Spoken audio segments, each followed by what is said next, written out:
Good morning everyone, stock Bangla চ্যানেলে আপনাদের সকলকে স্বাগত। আজকে 5 জুনে নিফটি 50 নিচের দিকে সাপোর্ট লেভেলটা 24,620, 650 এরকম রয়েছে। আর উপরের দিকে রেজিস্ট্যান্স 24,700। অপশান চেন দেখলে পুট রাইটার্স অ্যাড হয়েছে, কিছুটা পজিটিভ সেন্টিমেন্ট আজকে মার্কেটে রয়েছে। গিফট নিফটি সিগন্যাল দিচ্ছে ফ্ল্যাট ওপেনিংয়ের।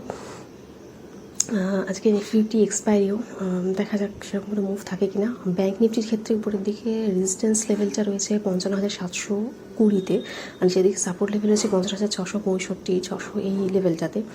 সেন্সেক্সের ক্ষেত্রে 81,060 এই লেভেলটা একটা ভালো রেজিস্ট্যান্স লেভেল হিসেবে কাজ করছে, আর নিচের দিকে 80,970 এটা সাপোর্ট লেভেল হিসেবে কাজ করছে। এছাড়া আমাদের জিএসটি ডেটা কালেকশন সেটা 2 লাখ কোটি মতো হয়েছে, মানে ভালো রকম জিএসটি কালেকশন হয়েছে। এছাড়া আমরা যদি ইনকাম ট্যাক্সের কথা বলি সেটাও কালেকশন বেশি, তো সেটা মানে গভর্নমেন্ট তো স্পেন্ডিং সেক্ষেত্রে বাড়ানো উচিত গভর্নমেন্টের, পরবর্তীকালে আরও বাড়াবে স্পেন্ডিং বিভিন্ন সেক্টরে গভর্নমেন্ট যে এক্সপেন্সগুলো হয় সেগুলোর ক্ষেত্রে। তো সেটা মার্কেটের জন্য, মানে গভর্নমেন্ট যে কোম্পানিগুলো আছে মার্কেটে সেটার জন্য একটা গুড নিউজ। তো পরবর্তীকালে যারা এগুলো দিয়ে স্টাডি করেন তারা গভর্নমেন্ট সেক্টর, রেলওয়ে সেক্টর, বিভিন্ন রকম হেলথ কেয়ার সেক্টর, এই সমস্ত গভর্নমেন্টের যে সমস্ত সেক্টরগুলো রয়েছে সেগুলো নিয়ে স্টাডি করতে পারেন। তো এটা মার্কেটের জন্য গুড নিউজ ইকোনমি থেকে দেখতে গেলে। এছাড়া সান ফার্মার আগের দিন আমরা একটা যে রিসার্চ, ওদের স্পার্ক রয়েছে একটা অর্গানাইজেশন, তো তাকে আমরা দেখলাম যে ওদের SCD-044 ড্রাগ, ওই ড্রাগটার সেকেন্ড যে ট্রায়াল হচ্ছে সেই ট্রায়ালটা অলরেডি ফেল হয়েছে।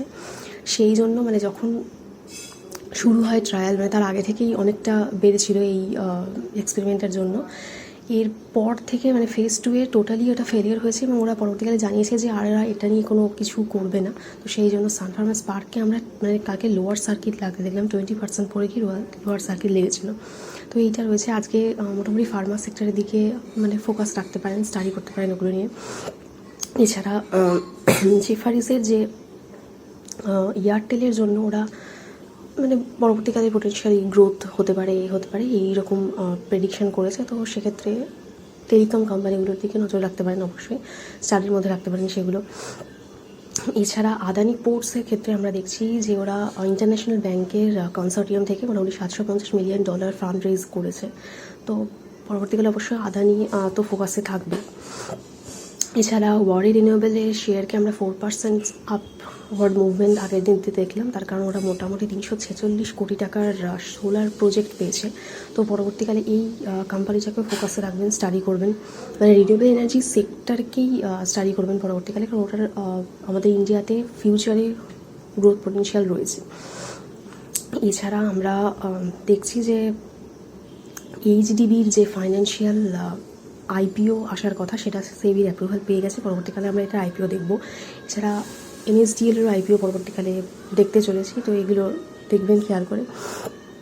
এছাড়া রিলায়েন্স ইনফ্রা রয়েছে, 11% তারা মুভ দিচ্ছে, তার কারণ এনসিএলটি তাদেরকে ইনসলভেন্সি কেস থেকে মানে এখনও ডিলে করবে প্রসেসটাকে, বলেছে যে জুলাই 18 পর্যন্ত এখনও পর্যন্ত ওয়েট করবে আর কি।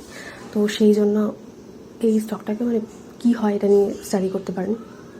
এছাড়া রেলওয়ে সেক্টর, মানে আগের দিন তো ইরকান ইন্টারন্যাশনালকে 12% মুভ দিয়ে দেখা গেল, রেলওয়ে সেক্টরে অর্ডারও পাচ্ছে ওরা প্রচুর, এবং পরবর্তীকালে আরও গভর্নমেন্ট ওখানে মানে ক্যাপেক্স বাড়াবে।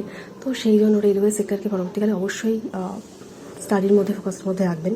এছাড়া অশোক লেল্যান্ডের একটা অর্ডার পেয়েছে, মানে 543টা বাসের অর্ডার পেয়েছে তামিলনাড়ু থেকে, সেই জন্য এটাও ফোকাসে থাকবে।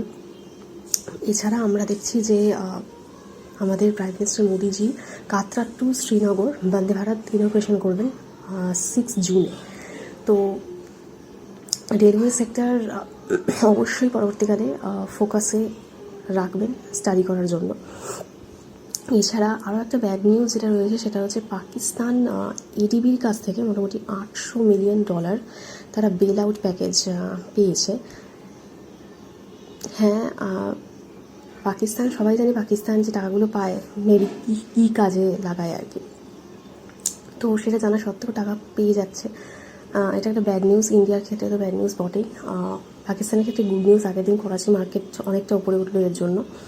তো এই নিউজগুলো আজকে মার্কেটে রয়েছে। এছাড়া ইউএসের পেরোল ডেটা এসছে, সেইটা অনেকটা উইকার দেন এক্সপেক্টেড এসছে, সেই জন্য আমরা ইউএসএ মার্কেটকে নেগেটিভ থাকতেই দেখছি আজকে।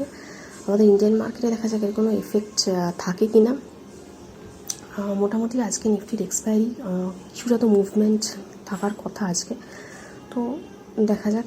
তাও বলছে আমার এই ভিডিওর উপর ডিপেন্ড করে কোনো ইনভেস্টমেন্ট করবেন না, আমি কোনো সেভিংস অ্যাডভাইসার অ্যানালিস্ট নই, শুধুমাত্র এডুকেশন পারপাসে ভিডিও করা। দেখা হচ্ছে নেক্সট ভিডিও।